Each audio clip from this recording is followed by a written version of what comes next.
guys, so today I'm here to talk to you again about my new book. I did a video yesterday. It was kind of a little long, so I didn't want to go into any more detail, but I will post it underneath this video, down there somewhere, hopefully. Yeah, so I talked about what the book is about, what's on the back cover, talking about the book, a little bit about the characters, what's going to happen, what's going to change. But on this video today, I'm going to talk to you a little bit more about some of the topics that I'm tackling. So in this book, there's going to be a lot of stuff, as I said in my other video going on. There's going to be a lot of stuff, a lot of suspense, a lot of action, just constantly moving fast, fast, fast. Not too fast, I don't think. I think I try to kind of pace myself, but I try to move things along quickly. I don't want people to be bored. I don't want to be bored. If I'm reading it, if I'm writing it, I don't want to be bored. I want a lot of stuff happening. I want it completely packed full of stuff. I hate nothing more than reading a book. It really grabs me, and then I kind of lose interest, and then it kind of drags, and then it goes a little bit up and down. You know, I want things to keep moving consistently. That's just me.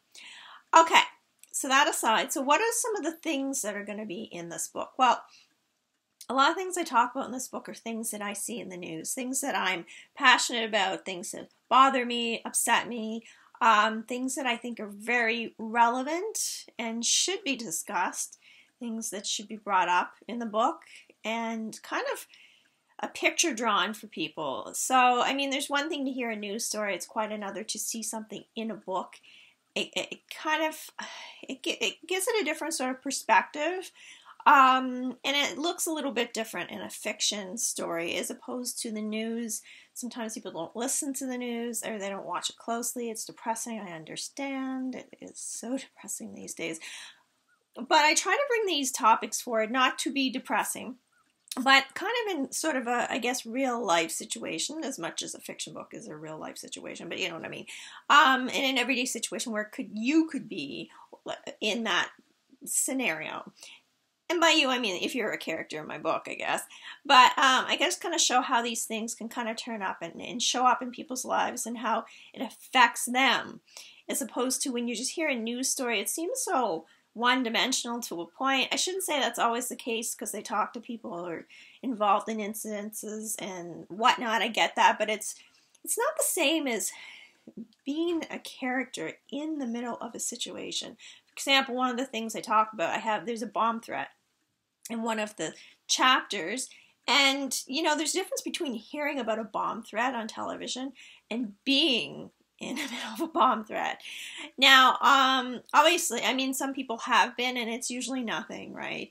But sort of that intensity of the moment and the character living through that and kind of looking around and everyone's rushing and it's like, what's going on? And then kind of realizing what is going on and what does that mean and what could that mean? And you're safe, but what if you weren't safe? And how quickly things can happen. So I bring things like that to the table in this book a lot. I've brought stuff like this into my books before, so it's not a surprise. I've talked about racism. It's in this book again. I've talked in my last book, A Devil Named Hernandez, about a little bit about white supremacy, which is all over the news in the last year.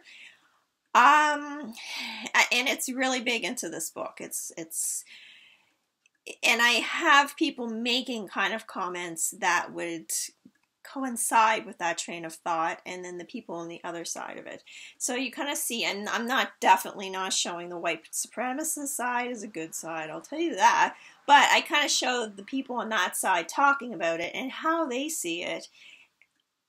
And it's different hearing it in the news and hearing a character saying it to, say, a protagonist in a book, because it hits you a little bit differently.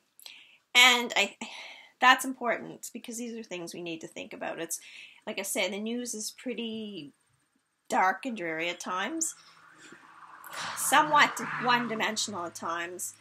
It's very different when the character's experiencing it, because you as the reader are also experiencing it to a degree. I talk about incel. I believe that's how you pronounce it, that creepy group that involuntarily celibate group. Remember, they had a whole situation in Toronto earlier this year where the guy ran into the sidewalk, killed a bunch of women just because no one wanted to fuck him, basically, which is, I'm being nasty about it, but you know what? I don't care. I think most people would agree that was just insanity, and that women shouldn't be scared, but kind of makes you think, right? I have an instance with that in the story in one of the chapters. It's not the same one. It's very different, but from the same perspective, and it kind of just brings out the issue. Anyway, there's that. School attacks, school threats. That's big. We hear that in the news a lot. And that's something that really bothers, I think, most people with a conscience.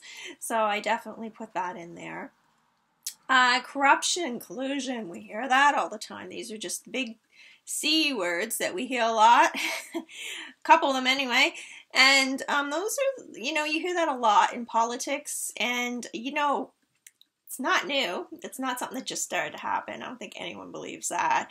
And it's not just, you see it in U.S. news all the time. It's not just there. It gets brought up a lot in this book. So as my character gets more involved in the sort of political side of things, he talks about buying off politicians very directly. And he's working directly with to kind of get in there and get what he wants done. We know that happens. I'm not saying it happens all the time. I'm not saying all politicians are bad. I'm also not saying all police are bad, but they're kind of looked at a little bit bad in this book. From the character, the protagonist's perspective, of course. I'm always writing from that perspective. It's not necessarily always stuff I believe, but it's how my protagonist thinks, and there's a reason behind it. And I often kind of go into that so that people understand somebody else's point of view, a character's point of view. Anyway, so we talk about that, the whole political thing, preparing for election, kind of manipulating people to a degree. That doesn't happen, right? No, happens. Pot's big, and it's not like a pro-pot book in the sense that you should go out and totally do it or anything like that. It's just this guy owns a company and he's, strategic about it. It's a big seller. He knows it's a big seller. He's gonna get behind it, and he's taking over the pot industry. He's taking over in this book. He's taking over whoever, if it's government operated, privately operated, he's moving in there. He wants to take over. That's his goal throughout the country. This is a guy who was involved in the drug trade for a long time, so he kind of knows a thing or two. These are the kind of things, and these are all things you're hearing in the news every day. And maybe not every day, but if you turn on the news, you probably heard some of these words, these comments. I also throw in a lot of keywords that we hear all the time. I think I threw in shithole countries at one point. You might have heard that in the news recently. I talk about fake media. And it's interesting how I do it in such a way that you just kind of see things a little bit differently. Not that these are good things. I just mean I shouldn't say differently. You kind of see how ridiculous they are. I like to do that. I like to throw in a lot of stuff like that. And I like things to be entertaining. There's humor. There's dark humor. The characters kind of tease one another, that kind of thing. My books are very character driven. So this is a book, especially the dialogue's big. I like to think that there's a great dialogue. I'm not saying it's always perfect, but I think the dialogue reflects the characters. The things they say sound like something that character should say.